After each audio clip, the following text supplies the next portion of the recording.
The sentiment to me is super interesting because this is why when you look back at videos of like teenagers in high school in the 80s, you're like, why do they look so old? It's because usually when you're like a teenager or you're in your 20s, you select a hairstyle and you like stay with that for the rest of your adulthood. So for example, if a teenager in the 1980s selects their hairstyle and sticks with that for the rest of your life, us in 2024, we're going to go around, us in 2025, oh my God, we're going to go around and we're going to see a lot of middle-aged people with like a 1980s haircut, and we're going to start to associate that haircut with like an older person.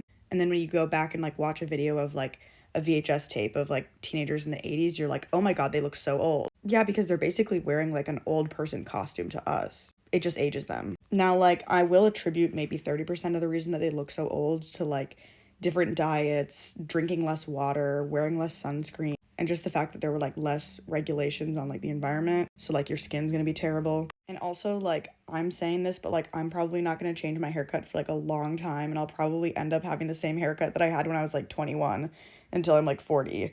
I don't know. Unless I like randomly get an urge to rock a side bang, which I really don't think that I will, because in my mind I associate that with being like 9 years old, and that feels super embarrassing to me. So no, I'm not unlearning any of this information. It's just something that I'm aware of, and whatever.